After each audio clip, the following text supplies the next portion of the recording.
아동문학 노벨상으로 불리는 한스 크리스티안 안데르센상. 여기에서 올해 글작가 부문 최종 후보에 이금희 작가가 올랐습니다. 안데르센상은요, 덴마크 동화작가 한스 크리스티안 안데르센을 기리면서 1956년에 제정된 상이고요. 세계에서 가장 권위 있는 아동 문학상입니다. 최종 후보에 오른 한국인 작가가 합류한 거는요, 이번이 최초입니다. 글작가 부문은 최초거든요. 올해 안데르센상의 최종 주인공 4월에 발표된다고 하는데 그 영화의 주인공을 미리 만나보겠습니다. 미리 만나보는 그런 마음으로 이분 연결해 보겠습니다. 이금희 작가님 전화 연결돼 있어요. 작가님 안녕하세요. 예, 안녕하세요. 반갑습니다. 네, 우리 청취자분들께 인사 먼저 한 말씀 해주시겠어요? 예, 안녕하세요. 이렇게 라디오로 뵙게 돼서 반갑습니다. 새해 복 많이 받으세요. 감사합니다. 작가님도 새해 복 많이 받으시고요. 저희가 오늘 이금희 작가님과 이렇게 인터뷰를 하는 거를 계기로 하여 우리 이금희 작가님의 책을 저희가 선물로 준비를 했기 때문에 청취자 여러분들 이 책을 좀 만나보고 싶으신 분들 우물정 0945 샵 0945로 유료 문자입니다. 50원 문자 보내주세요. 함께 보내시면서 SAT 정답도 보내주시면 좋겠습니다. 자, 작가님 우선 축하드립니다. 예, 감사합니다. 최종 후보 소식 들으셨을 때 기분 어떠셨어요? 예, 우선 개인적으로 되게 기쁘고 영광이기도 했고요. 그리고 제가 이렇게 최종 후보가 될 수 있었던 건 저 혼자의 힘이 아니라 후보가 되기까지 이제 지원을 해준 분들이 많이 계시거든요. KBBY라는 단체라든가 또 우리 한국문학번역원 등에서 이렇게 전폭적인 지원을 해주셨기 때문에 제 책이 그렇게 세계에 나가서 최종 후보가 될 수 있었기 때문에 그분들에게 조금이나마 보답을 했다는 그런 안도감을 느꼈습니다. 네. 안도감을 느끼셨군요. 근데 네. 얼마나 왜냐하면 이금희 작가님 같은 경우는 우리나라를 대표하는 이미 국내에서도요 최고의 아동 청소년 소설 작가님, 동화 작가님이시거든요. 그래서 저는 사실은 왜 이제서 이런 소식이 있을까라는 생각을 오히려 하게 됐었어요. 아유, 감사합니다. 작가님 데뷔하신 지 오래되셨잖아요. 얼마나 되셨죠? 네. 올해로 40년 차예요. 예. 1984년에 데뷔하신 거죠? 예. 당시에 단편 동화 영구랑 흑구랑 데뷔를 하셨습니다. 데뷔하신 지도 이제 오래되셨고 그만큼 작가님 책을 보고 자란 아동 청소년들이 이제는 어른이 됐을 거거든요. 우리 팬들, 독자들 보면서 그 독자들 이제 성장해 가지 않았습니까? 느끼시는 부분도 많으셨을 것 같아요. 어떠세요? 얼마 전에 어느 학교에 강연을 갔었는데 선생님께서 이렇게 임신을 하셨더라고요. 근데 그 선생님이 자신이 어렸을 때 아주 가장 좋아했던 책이었다고 하면서 밤티마을 큰돌이네 집이라는 책을 가지고 와서 그 아이의 태명으로 사인을 받으시는 거예요. 네네. 아이가 태어나면 주겠다고 선물로 주시겠다고 하면서 그래서 되게 이렇게 뭉클한 느낌?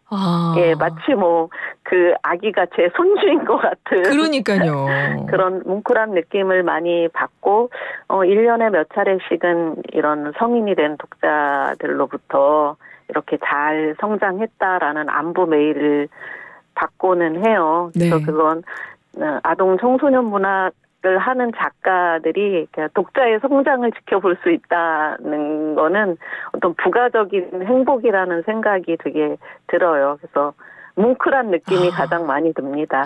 진짜 그러실 것 같습니다. 우리 작가님의 작품을 읽고 보고 자란 그분들이 다시 자녀를 낳게 되면 또 그 자녀들에게도 또 그 책을 추천해서 함께 읽고 이야기하고 그렇게 될 것 같아요.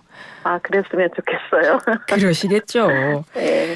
이금희 작가님과 이야기 나누고 있는데 사실 이제 소설, 글 쓰는 작가님들도 여러 장르들이 있잖아요. 그 작품에 대한 장르가 많은데 작가님은 처음부터 이제 동화로 데뷔를 하셨고 쭉 아동 청소년 문학을 써오셨잖아요.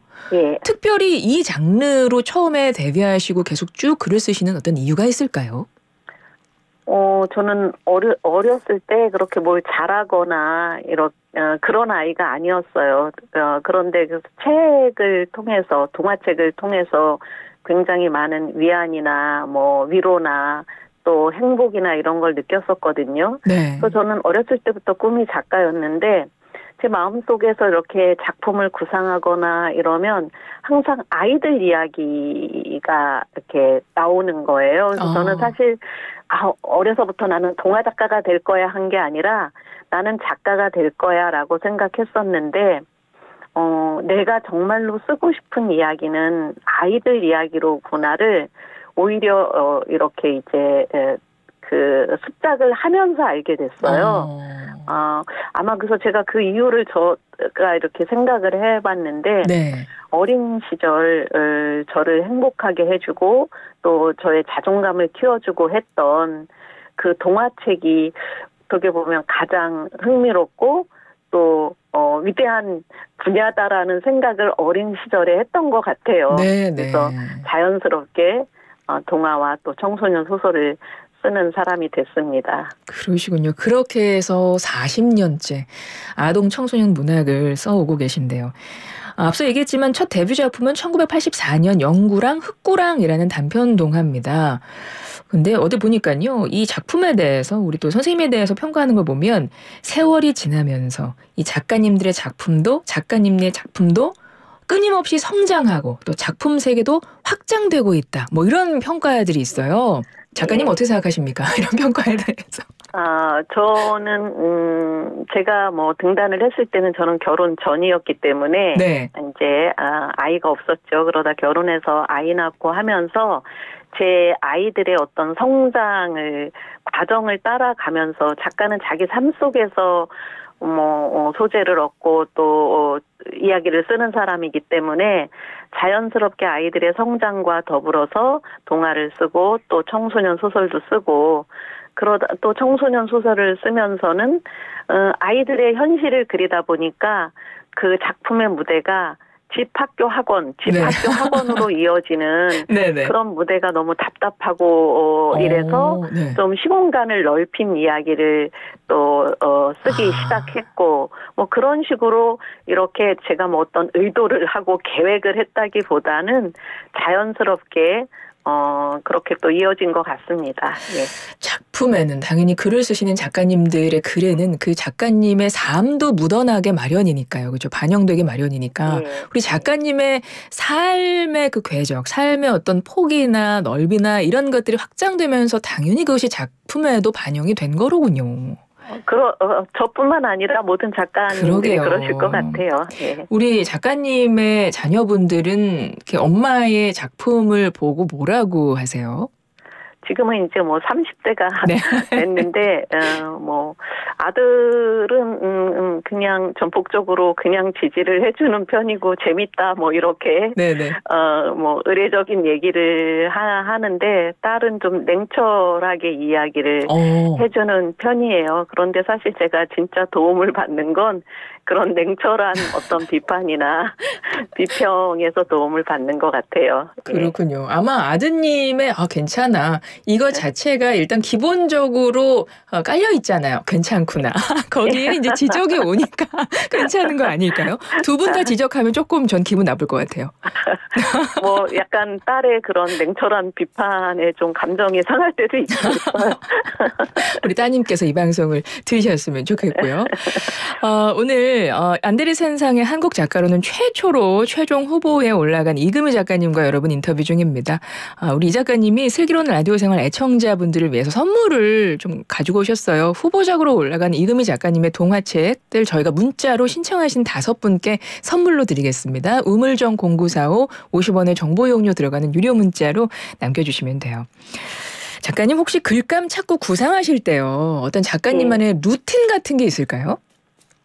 사실 글감을 제가 나서서 의도적으로 찾기보다는 그냥 저의 일상을 살아가면서 우연이거나 이렇게 글감은 찾아지게 되거든요. 그리고 그 글감에서 어떤 이야기를 만드는 구상하는 과정까지는 저의 전 창작 과정에서 어찌 보면 가장 자유로울 때예요. 그러니까 직접 그것을 이제 글로 옮길 때부터 힘들어지고 하지 뭐 구상할 때까지는 굉장히 루틴이랄 것도 없이 되게 즐겁고 마음껏 자유롭게 상상할 수 있으니까. 네네. 예, 그래서 뭐 특별한 루틴이라기보다는 오히려 가장 자유롭고 행복한 시기입니다. 예, 그렇군요. 근데 보통 뭐 작가님들은 이렇게 글감이 생각나거나 아이디어 떠오르면 막 메모를 계속한다, 막 이런 분들도 있고, 뭐 녹음한다 이런 분들도 있고 막 그렇더라고요. 뭐 저도 뭐 이렇게 이런 이야기에 필요한 자료들을 찾거나 또 아니면은 뭐 메모도 하고 하기는 하지만 저는 구상 단계까지는 거의 제 마음 속에서 그 과정을 거치는 편이에요. 그러다 그러시군요. 이제 본격적으로 쓰기 시작할 때 자료를 찾고 이러지. 오히려 그때까지는 제 마음 속에서 그냥 이야기를 자연스러운 이야기를 만드는 그 과정은 제 마음속에서 합니다. 그래서 가장 자유로운 시간이다 이렇게 표현을 하시는 거네요. 예. 우리 작가님의 뭐 많은 작품들이 있습니다. 진짜 많은 작품들을 써오셨는데 알로하 나의 엄마들 뭐 이런 작품들이나 유진과 유진 이런 작품들을 보면 사실 여성의 이야기, 여성 서사에 좀 주목해서 쓰신 작품들이라고 이렇게 눈에 띄더라고요. 어떤 여성 서사에 대해서 주목하시는 이유도 혹시 따로 있으실까요? 글쎄요, 굳이 이유라고 하면은 제가 여성이기 때문에 작가는 뭐 자기가 잘 아는 이야기를 쓸 수밖에 없기 때문에 그게 가장 큰 이유일 것 같아요. 제가 여성이기 때문에 여성의 삶을 좀 더 깊이 들여다보고 또 천착하고 그 여성의 어떤 삶에 관해서 계속 고민하고 그렇기 때문에 쓰는 것 같습니다. 그렇군요. 혹시 준비하고 계신 이제 작품들이 있을까요? 신작 계획 있으신지 궁금합니다. 예, 우선은 뭐 3월에 아까 그 말씀드린 밤티마을 큰돌이네 집이 30주년이 돼요. 출간을 한 지. 그래서 그 시리즈 3권의 개정판을 내고 그 동시에 독자들에게 이렇게 보답하는 마음으로 4부를 썼어요. 4번째 책을. 그러니까 30년 후의 이야기를. 그래서 이제 그 책은 뭐 곧 이제 3월이면은 지금 마지막 준비를 하는 단계라서 나올 거고, 제가 이제 지금 구상하고 준비하는 이야기는 일제 강점기를 배경으로 해서 사하린에서 살아간 우리 동포들의 이야기를 지금 이제 준비를 해서 조만간 이제 창작에 들어갈 계획입니다. 올해 안에 쓰는 게 올해 안에 초고를 마무리 짓는 게 목표입니다. 그러시군요. 지금 계획하고 계시는 그 작품들도 상당히 기대가 됩니다.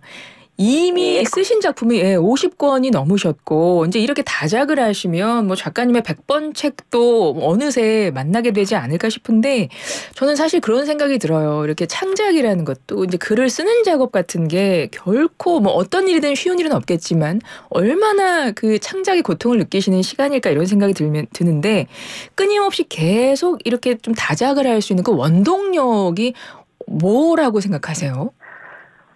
저는 제 안에 들어온 이야기라고 생각을 해요.